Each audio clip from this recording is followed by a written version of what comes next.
Hello and welcome to Fiction Hack. My name is Ross Lawhead, and with me my co-host is... Colin Monroe. Thank you for having me. Yeah, and today we're talking about Star Trek. Because you're keen to do a Star Trek episode. I am.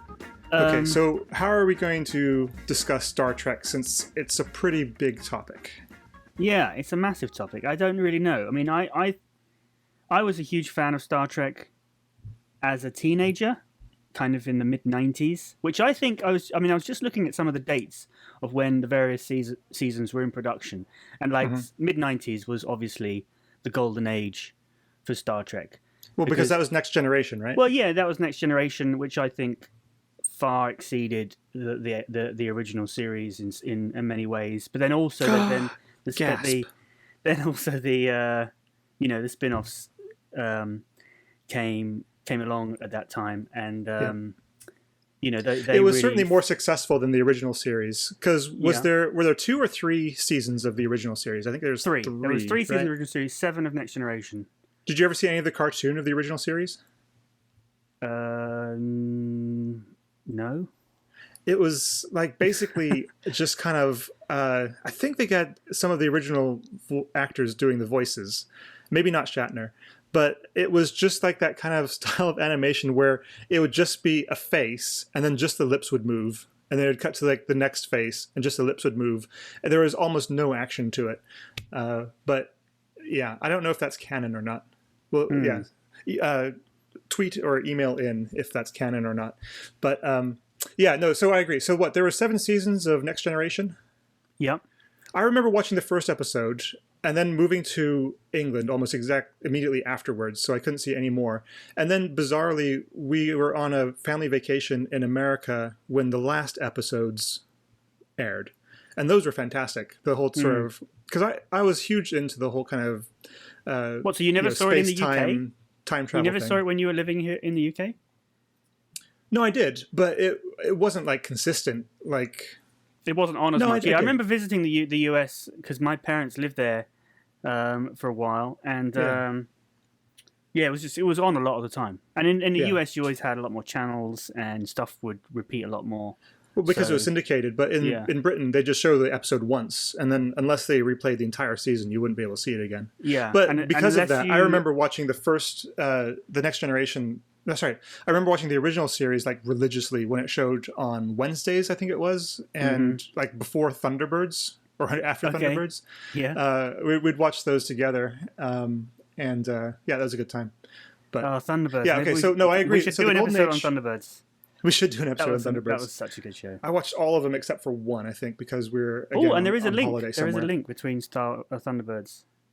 You know what the link is? And Star Trek. No, what's the link? Jonathan Frakes, who played Riker, directed the live-action movie of Thunderbirds.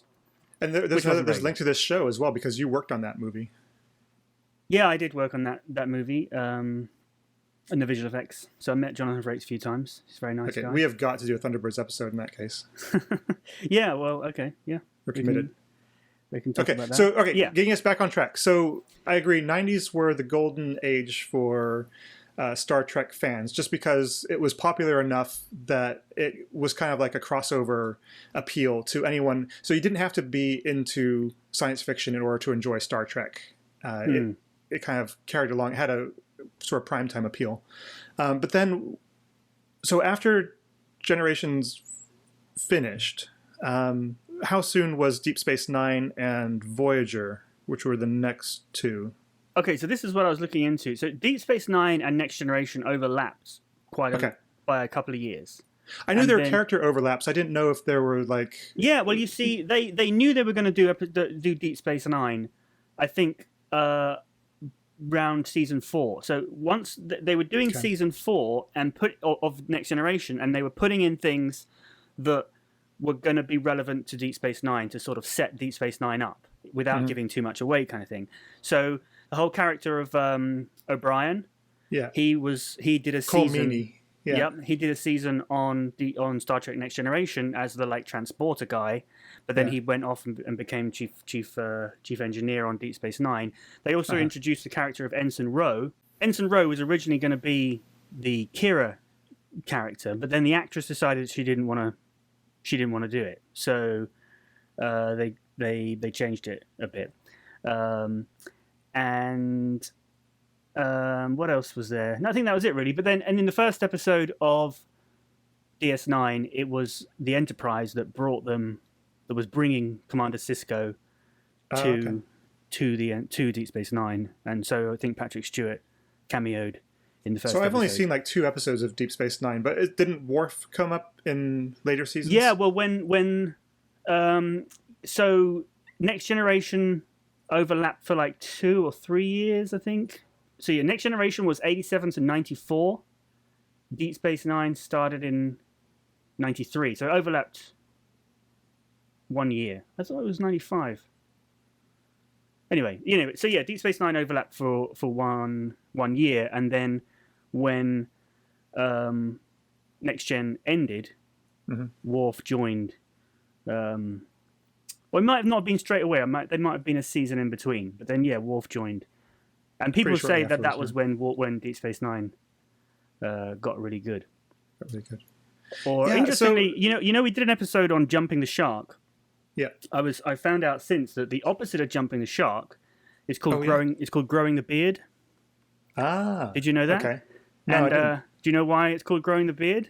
I'm assuming you're going to tell me it's Deep Space Nine. It's not Deep Space Nine, but it is Star Trek. It's Star Trek Next Generation. You remember Riker didn't originally have a beard in this first 2 seasons? Yes. Yeah, it was only in season 3 when he grew his beard. That was when Next Generation found its feet and grew the beard. So that's when it got good. And Nice. So okay, yeah, growing the beard is the opposite of jumping the shark. And interestingly, you're right though. In Deep Space Nine, Sisko does grow a beard in season 4. When Worf joins, which is also the season everyone says is when it got good. So maybe there is something about beards. Yeah. Okay. So now, I was never a huge fan of Deep Space Nine. I think because I really liked the exploration, unexpected side of Star Trek, that they would just go to a new place and encounter something new. So I really got into Voyager when that came out, and that would have gone. That was concurrent with Deep Space Nine as well, right? Yeah, Am I remembering that right? That started pretty much when Next Generation was cancelled. So Voyager was 95 to 2001. So Voyager they investigate some sort of wormhole that shoots them clear across the universe, and they're trying to find their way back home. So it's a complete kind of, fish out of water kind of experience. In each episode, you don't know how much further they're going to get back or what they're going to encounter and all that kind of thing. Yeah, and they've gone so far away that every alien race they encounter is going to be something completely new. So it gave the writers a lot more freedom. They didn't have to. But it's still kind of a box as well, because you can't then feed in. For instance, you can't have a crossover with Deep Space Nine.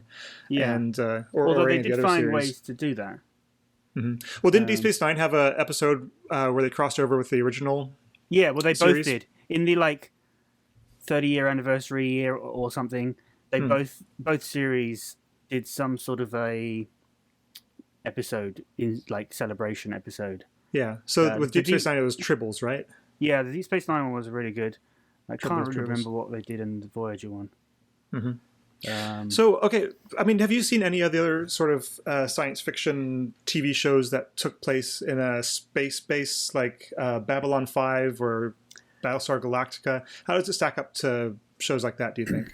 I'm not a good person to ask, because I was such a Star Trek fan that I didn't really get into any other series. I saw Deep Space... I saw Battlestar Galactica a little bit, but I never really got into any other series because I was sort of loyal to Star Trek. Yeah, that was what it was like back then as well. You had to kind of choose what kind of nerd you were. But then Battlestar Galactica was much later.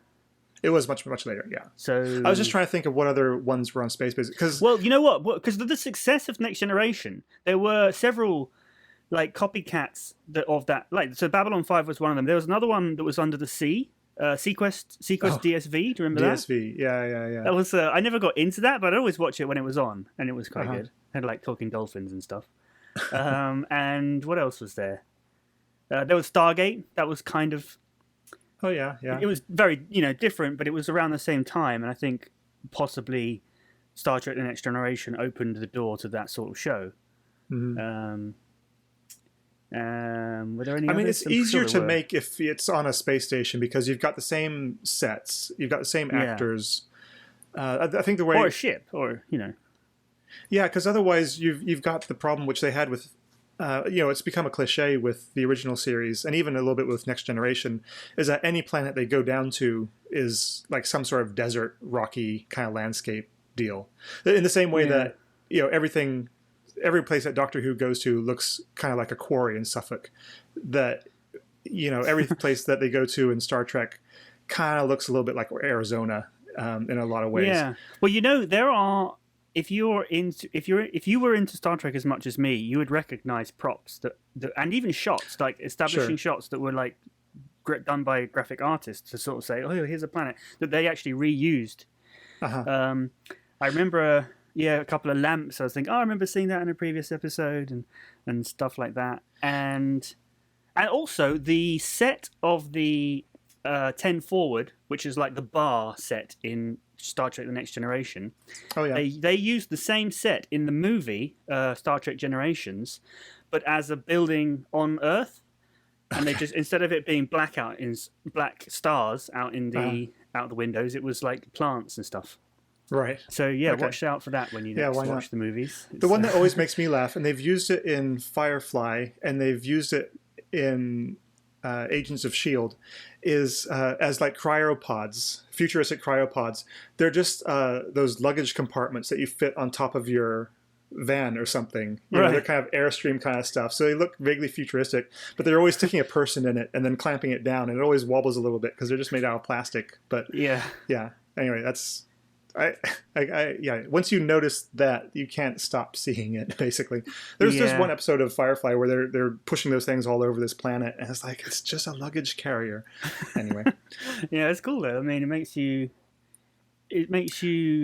The creativity that goes into that sort of thing. And well, I mean, Team America World Police is the one that's I was going to say that for like little bits that have been repurposed for something else, and I guess Thunderbirds as well to a great degree.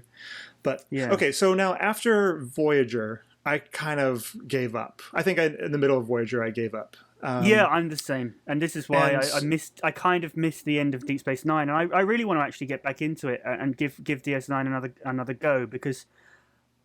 I mean, when Deep Space Nine got good, I just sort of stopped watching for other reasons. I want to give. And this is the difficulty of watching TV shows in Britain before there was streaming, is that if you missed it, then it was just gone. You know what? Back then we had Blockbuster Video, and they had all the shows, and I used to go down there. I mean, if you had a big Blockbuster, not if you had a small one in Rose Hill, but. Yeah, no, we had a huge one where I lived. All right, but so Voyager finished, but then they did a few movies of the Next Generation. They stopped making the original series movies, and then they did Star Trek Generations, which I enjoyed. It doesn't hold up as well anymore, but Malcolm McDowell is still pretty good, and Whoopi Goldberg's in it. She's been in the series for a long time as well, so... Yeah, I mean, she was great. Off and on, she really is a big fan of the show. Yeah, she was just a really big fan, and she said, "Hey, I want to be in it. Write me a part," and they did. So, and a good part as well. She always added something really good whenever she was in it. Yeah. So, but then it kind of went on a little bit, and I actually read some of the books and novelizations and stuff because those are usually pretty well written. And then, how long was it until we got Star Trek, the next one? Enterprise. That was 2001. So that was the year after Voyager ended. Which is actually quite sooner than I thought. I have to confess I never watched Enterprise. It wasn't because I didn't want to, didn't like it. I just never, it was back then. I mean, that's a long time ago. It's just before you had to be there when it was on. And by then I was at university and, it just didn't work with my schedule. So, but it had Quantum Leap in it, and it took place before the original series because it was okay. So, can you look up, did Scott Bakula play the guy who James Cromwell played in movie? In the movie? No, Yeah, no, what's the no. character? What's the character of Scott Bakula's character? Well, he's just the captain of. Yeah, but what's his name? What's his? Jonathan Archer. All right, that's not him. Yeah, no. Okay, No, but he's the first commander of the Enterprise. Is that right? Of the first Well, Enterprise. he's the commander of the first Enterprise because there were The lots of different Enterprise. 1701A. Is that it? Yeah. Okay. Or maybe without the A. Yeah, no, I think it is A because then in Next Generation it's D. And then it goes to E sometime I think in the movies because they crashed the saucer at the end of Generations, and it goes to E after that. Yeah, so I think they got a new one in. Okay, so that's First way Contact. back there, and then you've been watching Star Trek Discovery, which has just wrapped up its first season and it's about to start. Yeah, filming the second one. so Discovery is set in between, I guess. It's the first season of spoiler alert here. The first season of Discovery ends around the time that the first season of the original series begins, and it ends up with them actually rendezvousing with the Enterprise. But it's before the original series started, so Kirk wasn't actually around at that point. It was the captain of the Enterprise then was a guy called Christopher Pike. Yeah, who was in the first episode of Star Trek. He was in the pilot. Yeah. That was then not broadcast, so it's not really canon. And you can still get it. You can buy it on. I used to have it on VHS. Well, they air it as well. Like I remember seeing it in Britain when they reran the original series. It's I assumed interesting it was because just the the first whole episode. character of Spock is very different. He looks the same, but he's different. Like he doesn't have the whole emotionless Vulcan thing. He has emotions. It's funny. It's funny to watch. But yeah, Kirk isn't in it at all. They had a different character, and then they decided. But so I think Christopher Pike was a bit too straight, a bit too by the rules. And they want someone a little bit, and they decided they wanted someone a bit more of a bit loosey goosey potential to go rogue. a bit more, a bit more loosey goosey. And then they made the Spock character the straight guy. Right. Okay. Well, I mean, there's basically a whole ship of straight guys because Bones was a straight guy. Even Scotty was to an extent. Yeah, he had a little bit more color than some of the other characters. But so the whole show was like him wanting to do crazy stuff, and everyone saying, "No, you can't do that." Well, maybe we can talk about this when we discuss the movies in a second. But okay, so my question that I want to bring this all back to is so we've talked about the history a little bit, but what was it about Star Trek that made people so loyal to it, even to the extent of saying, "Well, you have to be a Star Trek fan." Or a Star Wars fan, you can't. Well, you touched on what it was for you a minute ago. You said you really liked how they could, visit different cultures and things. Mm-hmm. Is that right? I'm not putting words in your mouth. No, yeah, that's for sure. That's one of the reasons. Well, I can tell you what it is for me, or what it was for me, and I was like hardcore Trekkie. Mm-hmm. For me, it was the structure and the hope of a better future, right. And but I mean I really like the idea of there being this kind of huge ship that's containing almost like a whole civilization, a completely man-made thing in space. It wasn't, but it wouldn't have even. It wasn't even so much that it could travel around. It was just that it was in space. So for me, I guess that's maybe why I still like Deep Space Nine. Mm-hmm. So it wasn't even just like, I mean, the characters are good as well, and the plots are intelligent, but it's kind of the ethos and philosophy of the show of kind of, it's not even just mankind, but it's like all people's coming together for something greater than themselves. Yeah. I mean, I phrase it like that because I think they've been pretty upfront about that being an element in it. Because Gene Roddenberry was the great humanist, kind of entertainer. Yeah. I mean, the show has always been, ever since the beginning, the original series, and I think because of Gene Roddenberry, it's always been very progressive. Uh-huh. It had the first interracial kiss, on-screen television kiss, and Star Trek, the original series, even in the episodes they were still doing in the 80s, was tackling homosexuality and things like that. I think I may have even had the first homosexual kiss in Deep Space Nine on TV. So Yeah, it's always had that as part of its culture. But I think, like, originally that was just because that was who Gene Roddenberry was. Now I feel like they do it for the sake of it, because that's what Star Trek is meant to be in inverted commas. Yeah, you know what I mean. And it feels a bit forced now, I think. Probably because there are other shows that do that as well. Yeah, and there's not as much of an event when it happens on Star Trek, perhaps. Yeah, I mean, it seems as though when you watch Discovery, it seems as though like when you see like a scene in the canteen, it seems as though every table in the background's got some sort of homosexual couple on the back, sitting at it, you know. So yeah, it just feels a bit forced. Yeah. Doctor Who got like that as well. But then again, I think Doctor Who was genuine because Russell T Davies is gay, and you know, so he brought that. You know, I think it doesn't feel so he brought an authority to it, for sure. Yeah. Cool. Well, did you want to talk about the rebooted movies as well? I mean, with the like original series movies, the thing that they always point out is that all of the odd number movies are pretty naff, but the even ones aren't bad. And it's totally true as well. Like Generations was an even number one. It was all right, okay. I mean, the Star Trek the Motion Picture was basically terrible. Yeah. I mean, it was basically basic, I think, was what it was. It's like, you know, none of the characters really did anything. It was kind of like, if you haven't seen the TV show, well, here it is. What you've got to remember, though, is this is the first time a lot of people had seen the Enterprise on the big screen. You know, and so there's a lot of like, so in that scene where you first see the Enterprise, it's like really long and nothing actually happens. It's just like, here's the Enterprise and these big long shots of it moving around, and what they were trying to do is they were copying 2001. You know, because in 2001 was a lot like that.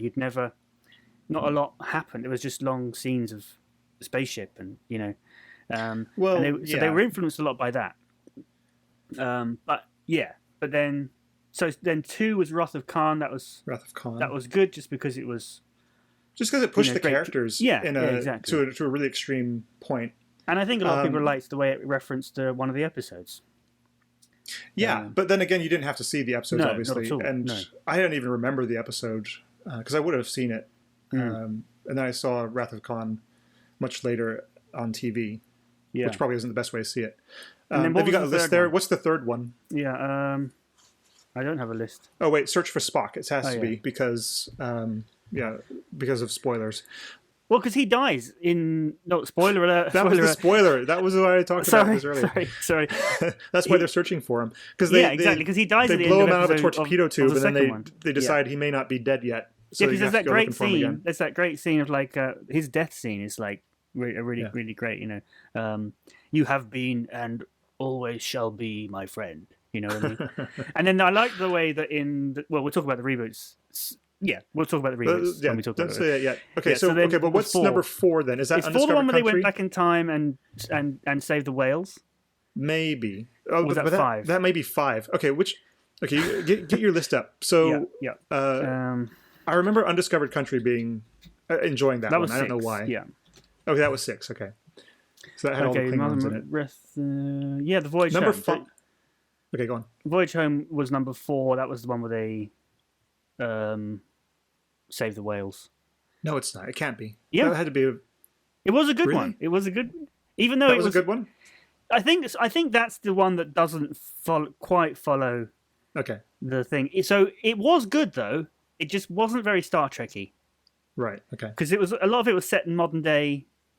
It seems quite preachy. I mean, I watched this when I was quite young. I think I saw it on TV when I was in America, like at 9 years old or something.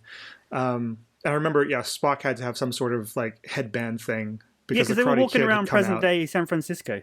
Yeah, and the whole point was they'd come back in time. Yeah, because in the future, I know what happened in the movie, Colin. But okay. Well, I'm telling the audience. Remember, it's not just you and me, Ross. We've got millions of people listening to us. No, I know. So the story was a bit stupid, but it was a kind of comedy episode. Did they play it for laughs, or was it kind of unintentional? Okay. No. I thought it was a bit unintentional, but maybe I wasn't just picking up on some of that. the subtlety.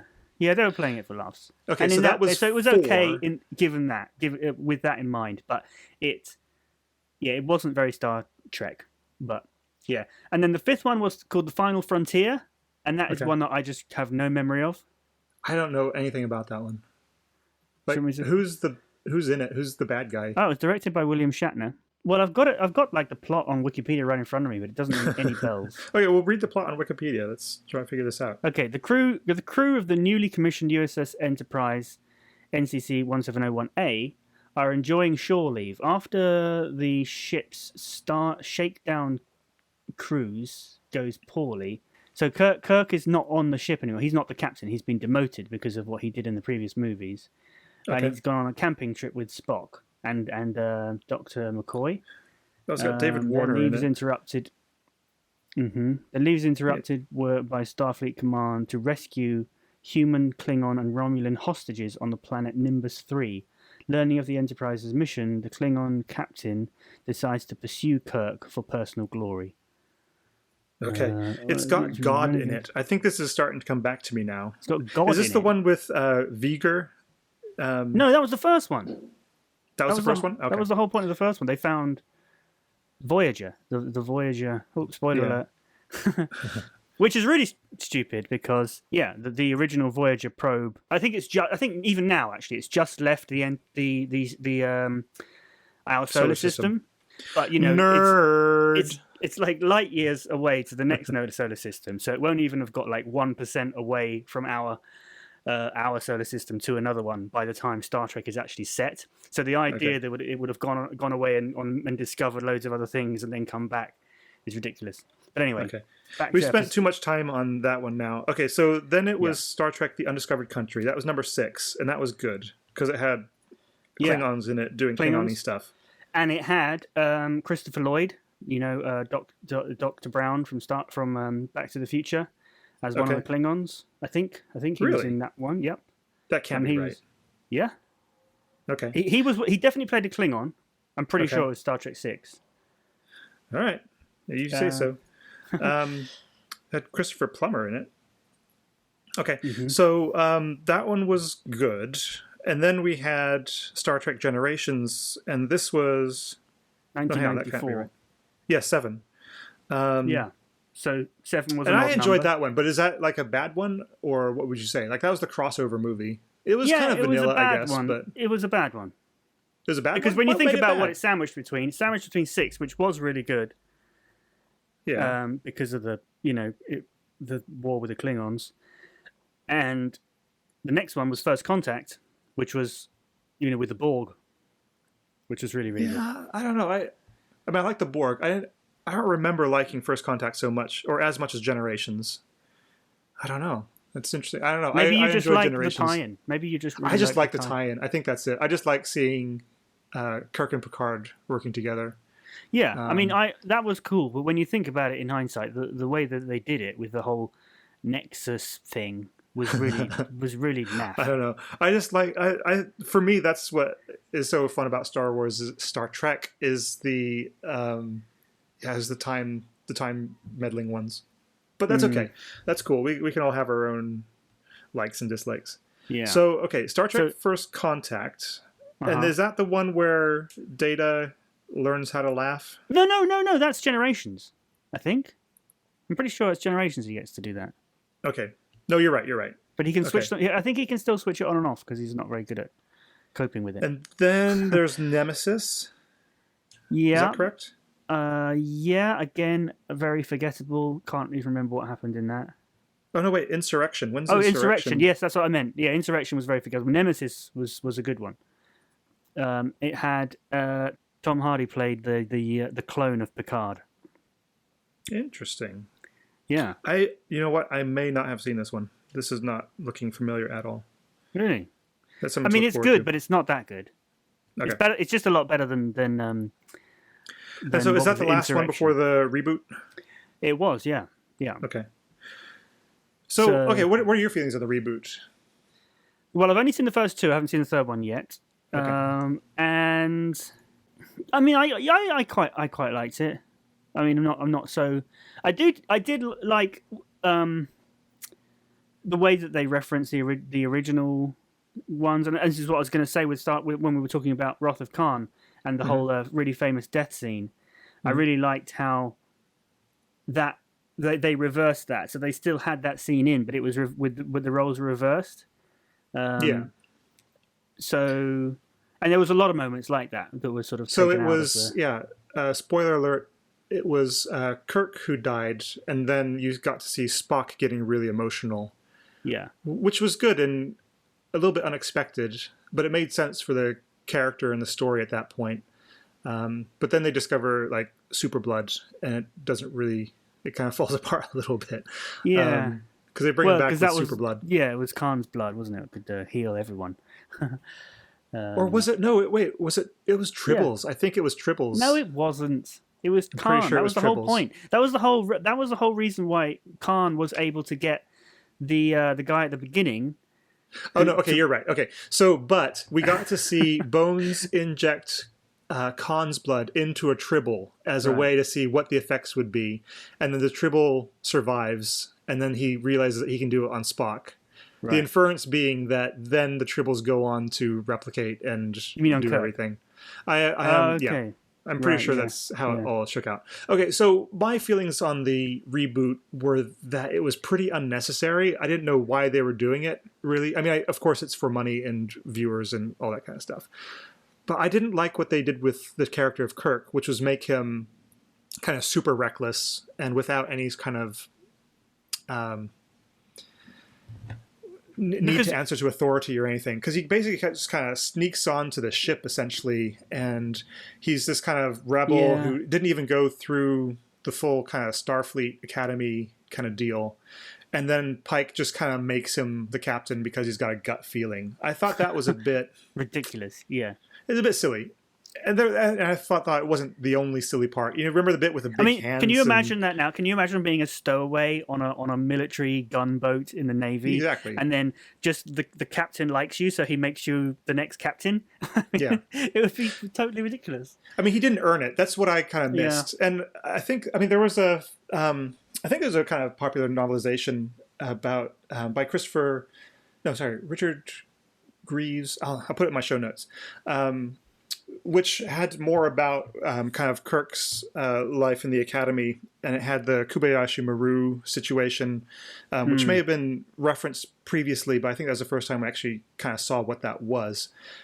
Garfield Steven, I think that was it. And yeah, it's definitely. So I was on board with all of that, and I didn't see the logic in kind of making Kirk the captain of the Enterprise, except that that's what had to happen for the franchise. But then, then we had number 2, which had some nice parts, as we've just talked about. But then again, it just was a retreading of the second movie, The Wrath of Khan. But in an alternate universe where things have all got slightly different. And actually, it wasn't a retreading of the original movie. It was a retreading of the original series episode that featured Khan. Really? Okay, I didn't know because it wasn't him. It wasn't Khan coming back for revenge. It was them actually finding Khan, or maybe it was both. I guess. Okay. Because it was like I said, I didn't remember much from the TV episode, although I must have seen it. It must not have just been kind of stand out enough. But then the third one, people all agree is probably the best one. That's the one I haven't seen yet. So yeah, so Star Trek Beyond, and I think that does a little bit better in just kind of growing the universe a little bit, and you kind of see that Kirk has stepped up. He is responsible, so they've basically made him just by the way into the character that he was in the TV series, which again it makes me conflicted about the rebooted first movie, because it's like, well, why go through all of that if he's just going to end up as the same character really anyway?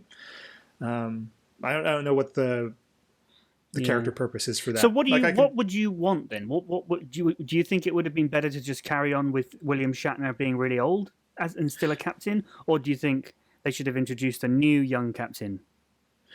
I think you can do this. I think for as much as I like kind of the alternate universe and time travel things, I think you just remove that element from it.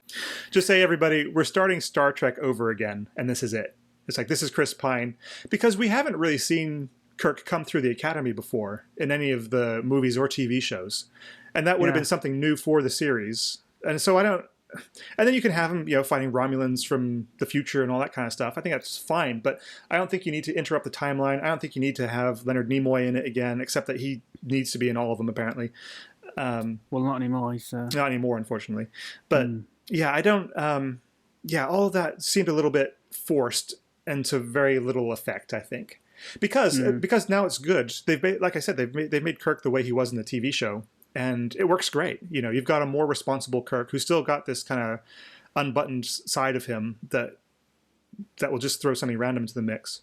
Even then, I think the bad guy was still kind of weak. And there's it was another kind of bad guy, the logical disconnect of he basically worships chaos and just wants disorder, and he's against the Federation because of that.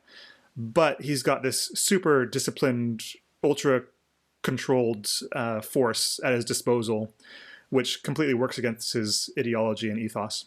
But again, it's Luther from the TV show Luther, so he's pretty good. Okay, cool. I'm gonna have to watch that one. They are making another one, and I've heard that Patrick Stewart signed up. Maybe.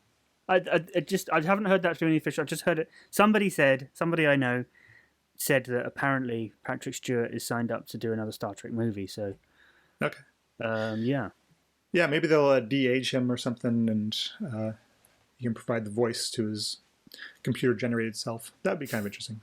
You know what? I always thought it would be cool to do a sort of Starfleet Academy series. And they did sort of, because they touched on Starfleet Academy a couple of times with the whole in the Next Generation with Wesley Crusher. Well, and then there was an episode where he was like a pilot in doing some sort of display team, and they had an accident and some people had got killed, and he was in lots of trouble. And one of the actors who was one of the other people, one of the actors who was one of the other people that was in trouble was the guy that ended up on Voyager, who was like the pilot guy, Tom Paris. Yeah, so the Tom Paris character, you remember? Oh, yeah. The like pilot guy. Yeah. So he was, although not officially, like he had a different name and everything, but he was kind of inspired by one of the other guys who was with Wesley Crusher, who was at the Academy, but then got kicked out and then went a bit rogue, did some bad things. And he was then in prison when they kind of got him out, because they needed somebody to kind of infiltrate the Maquis terrorist group or something at the beginning of Voyager. I think you could even run it back a little bit, and because you've got all of these captains from Next Generation and Deep Space Nine and Voyager kind of overlapping, it would be kind of interesting. Maybe Picard isn't there, but maybe he's not on the Enterprise yet. He hasn't been assigned. He's maybe doing some consulting stuff, but Sisko is there and Janeway is there, and maybe some of the other people. Maybe Sulu's around because he got to be a captain when Kirk retired. And so maybe he comes in as Admiral Sulu and all that kind of stuff. So yeah, I'd totally watch a Starfleet TV series. I think that'd be great. Yeah, that would be really cool. So if they do that, let's make this happen. If they do that, they need to pay us royalties. So we'll get a Kickstarter page going. We'll get everyone to donate, and we'll buy the rights, and we'll make it work. Yeah, speaking of which, they've done that. There was a fan funded series or movie or something. You're kidding. I've got to see this. What is it called? I don't know, but it was, I can't remember. I never watched it, but it was, it looked pretty good considering it was. We'll find out. We'll put it in the show notes. We'll put links and stuff in the show notes. That sounds awesome. I love fan made stuff. Because you can tell when something's made out of love, and not out of money. You know what I mean? Yeah.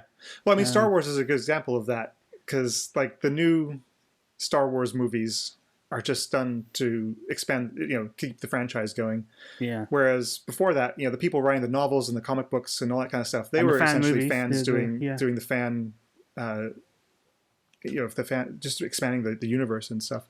Did you ever see the one that was like? I promise I wasn't going to mention Star Wars ever again on this podcast, but that's just the best example. Inevitably, you did, and like I said, you're going to. I know you're going to. I'm not going to. Fine. I swear, this is going to be the last time. I think you are, and I think you should. But did you see the fan movie that was like from the point of view of the stormtroopers during the first movie? Was it the one that's like the send up of cops? Yeah, let's call it troops. Yeah. Yeah, that was really good. That was one of the first ones. The guy who did that went on. They hired him to do a few comics. I think it's Kevin Rubio, because it was they're like shaking down Jawas for information and stuff. It was like, is it who'd you get this from? Is this your cousin right here? Yeah. No, I really like that a lot. Yeah. So anyway. I mean, all that stuff is great, but anything that's like creator owned anymore in Star Wars is just awful. It just makes me want to bash my brains out. But anything that's fun and fanny, that they actually kind of love the properties that they've grown up with. Fun and fanny. Yeah, it's a word, right? Maybe I'm not using that word right. Yeah, I know what you mean, but that's it's another word. Anyway. Okay, so we gotta find that TV series. Okay, so if we're gonna wrap this up, what are we gonna say about Star Trek? Watch it, live it, experience it. Do you think that the Next Generation holds up? You mean watching it now? Yeah. Well, the Next Generation is interesting because the first like 2 or 3 seasons when Gene Roddenberry was alive, and he was the showrunner, have they've dated a lot more. They are a lot more, like, you can see all the girls are in like really short skirts and things. So although he was very progressive in some ways, he was also not very progressive in other ways, and it did change a lot. And so I think from season 3 onwards, it holds up a lot better than it did in season 1 and 2. Yeah, I think it holds up. I watched some a year or two ago when I was packing up to move house, and I was kind of impressed. You do have to make certain allowances, but the look of it is still so unique, I think, and no one else really tried to go for that with the. Well, except Apple really went for it with their kind of I was going to say there's so many things in technology that have that look like things that were in Star Trek. They're not transporters yet. And what's the thing as well? I was going to say it's not necessarily a good thing, but they've used the form well. We were talking about episodic shows rather than overarching shows when we were doing our mystery box episode, and Star Trek is very much an anthology series. The only thing that really carries over is what characters are in what position, basically. What their station is on the Enterprise, because otherwise you can watch pretty much any episode independently of the other ones. Yeah, apart from they did a couple of two-parters. Apart from a couple of two-parters, but they were always cliffhangers at the end of a season when they knew they were coming back for another season. Yeah, or the season cap in the case of the last episode. But anyway, that's to say that a good way to watch it, if any listener has not seen the Next Generation and want to see what all the fuss is about, just go online and find like the 10 best episodes of Star Trek Next Generation, and you can just watch them all like that. So you don't have to even watch them in sequence. That's a good way to kind of, and even if you just want to kind of refresh your memory about what the series was, I'd say do that. Yeah. But do you have a personal favorite? Do you remember one? I do have a personal favorite. I'm trying to remember which one it was because I couldn't find it. I've got a personal favorite. Tell me if it's the same one. Is it the one where this orb ball comes onto the bridge and sticks to Picard's head, and then Picard like falls over and he's like passed out, and in a 20-minute period he lives an entire life of this alien character. Oh, right. And it was that race's way of like sharing their culture with another race, and he wakes up and he has the memory of living as this alien through his whole life, and he even like learned to play this flute thing. That was one of my favorites. Anyway, so that's kind of what's that short story? It's quite famous. The Oxbow Lake Incident. Is that it? It's a spoiler alert for this short story. I may or may not have got the name right of. It'll be in the show notes. But yeah, this prisoner of war in the American Civil War, I think he's a deserter or something, is going to be hung or hanged. And just as he's being hung or hanged, he has a vision of himself escaping, running away, and living a life, and then dying of old age. But then at the end of the story, like his neck snaps, and it was all just kind of a fiction that he had in his mind of the last second of his life. Anyway, okay, so I'll look up. Okay, let's find that one. I want the one that I am trying to track down is with, and I don't know how much of this my mind is embroidered, but it's with Riker, and he's putting on a play or something, and he keeps waking up, and you don't know what's real and what's not real. It's kind of a mind bender one. That's the only thing I can remember, except at the end he wakes up for real, and it's aliens doing experiments on him. Unless I've got that wrong, but so would you recommend Star Trek Discovery? So would I recommend Star Trek? Yes and no. So it's not as good as Star Trek. Well, it's only done a season, so it hasn't really had a chance to grow the beard. Hasn't grown its beard yet. Exactly. Yeah. Callback. It was okay. Yeah, it was quite good. I would recommend, if you're going to start it, watch it all the way to the end, because about 2/3 of the way through, there's a kind of big twist which is interesting. It's good. It's worth watching if you haven't got. If it's the kind of thing you like, it's the kind of thing you'll like. Exactly. Okay. With that sterling recommendation that everyone must go out and watch Star Trek Discovery right away.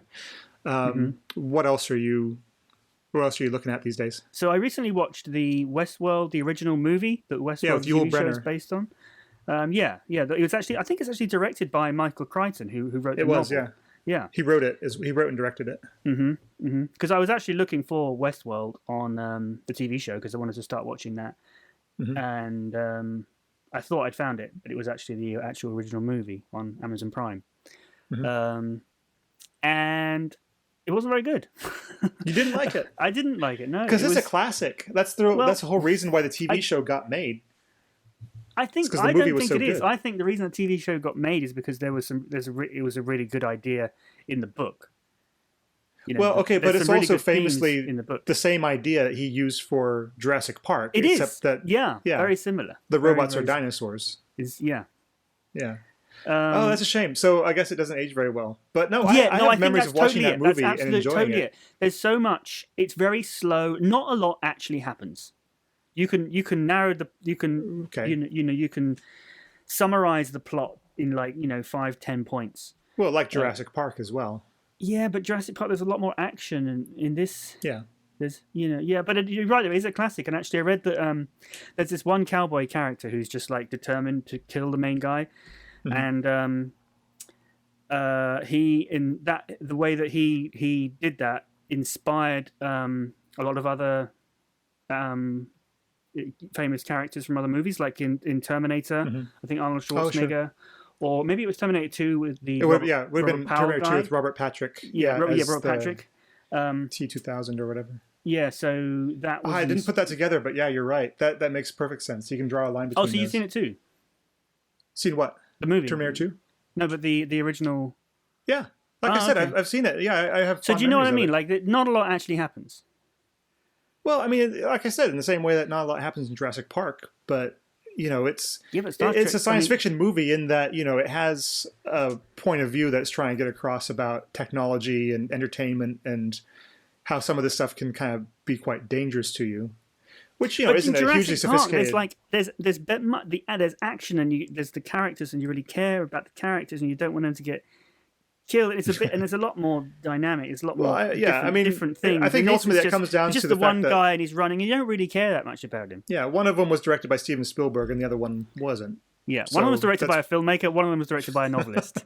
Which is true. Although Michael Crichton has directed a bunch of movies, and he's uncredited on some of them as well. Apparently, 13th Warrior, which again I liked a lot. A lot of it was directed by him because it was written by him as well, which is based on Beowulf. I mean, you don't have to have original ideas to be a novelist, and Michael Crichton often didn't. But what he did pretty well. Oh yeah, he was in terms of story development. Yeah, but I do really want to watch the TV series. The new. Yeah, I'd be interested in that as well. It's just it's nothing that I'm subscribed to at the moment, so we'll have to wait to see it in some other. I think they've done. But did you ever see the original Magnificent Seven? Did I what? Did you ever see the original Magnificent Seven? Ever see it? I thought you said, did you receive? I was thinking, did you send me something? Did you receive that knowledge into your head by way of your eyes? The original Magnificent Seven? No, I don't think I have. Yeah. Oh, it's a great Western. But it's got the Yul Brynner, the bad robot guy in the original movie is the good cowboy in that movie. He's playing the head samurai part because it's a remake of Seven Samurai, Magnificent Seven. Anyway, we could do episodes on those as well. But okay, so you watched the original Westworld, but you didn't like it very much. Is that what you're saying? Yeah. Okay. So I haven't got anything to recommend this week. Okay. Not really. All right. And what about you? Yeah, ask me. So I have just gone back and picked up Agents of S.H.I.E.L.D. again. So I mentioned that earlier. And I gave up in season 3 because it was just dragging on and I wasn't getting on with the characters and all that kind of stuff.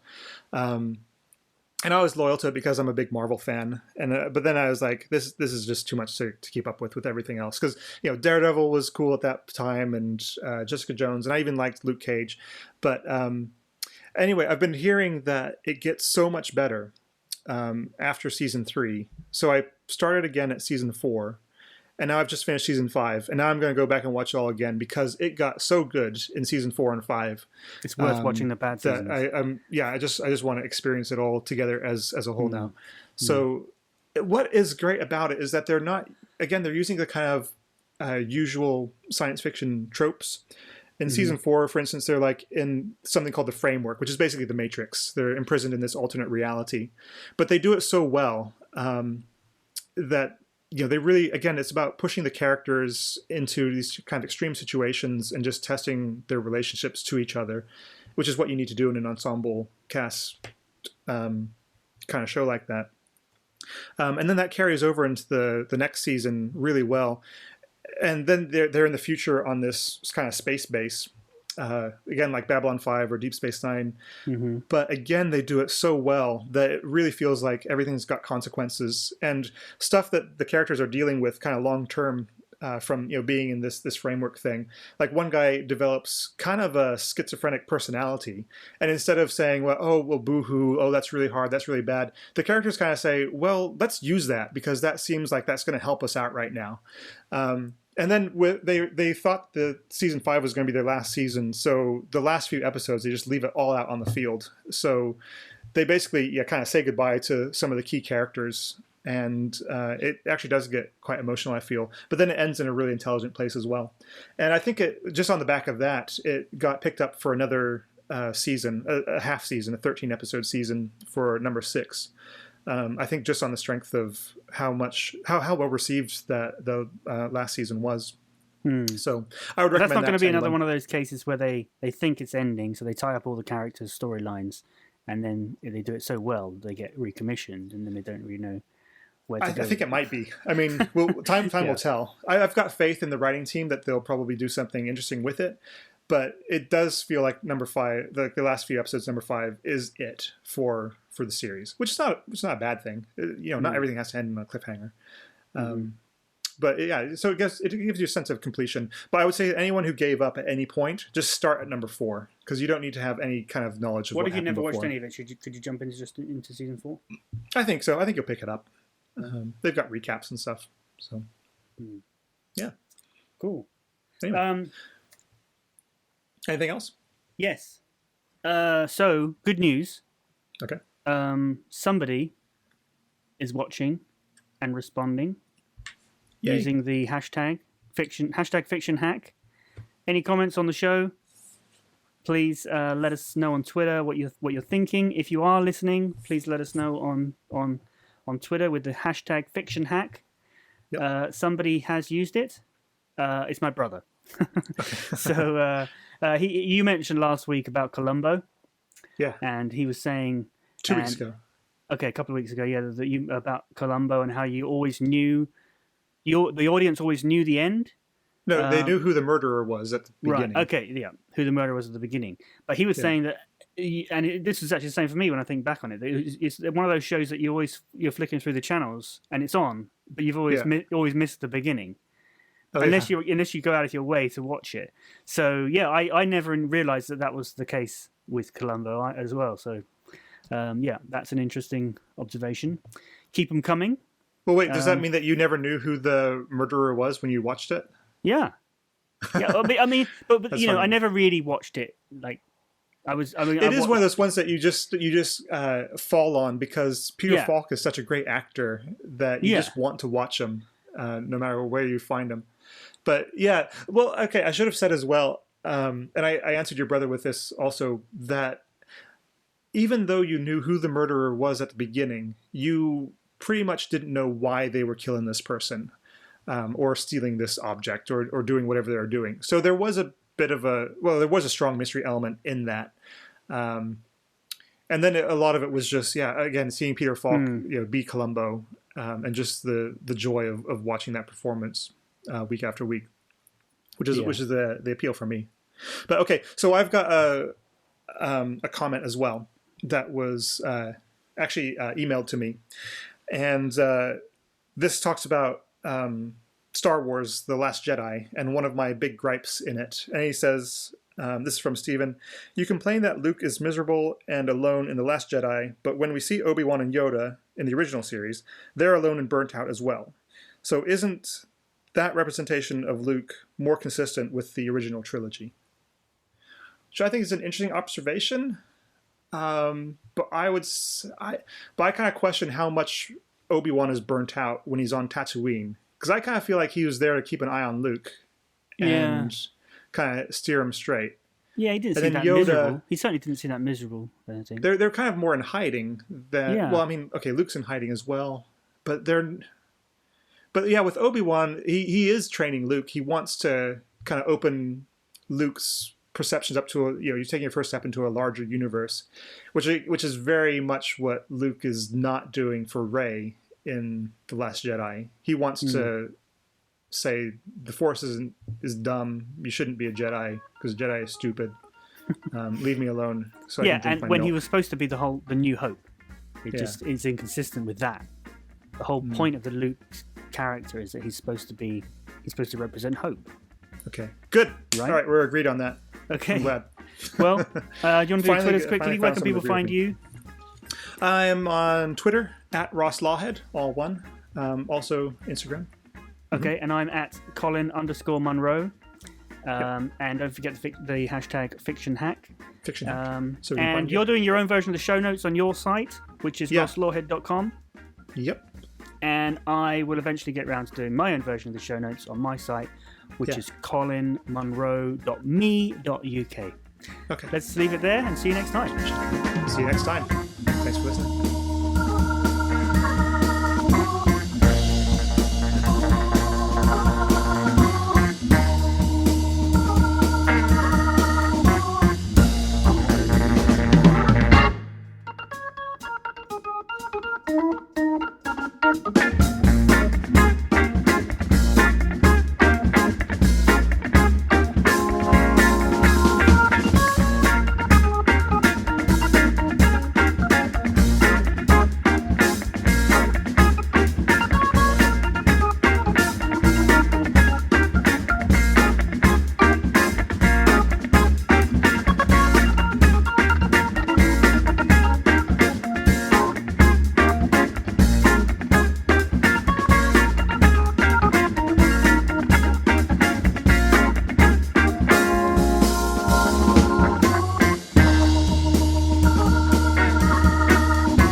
Should have prepared this better.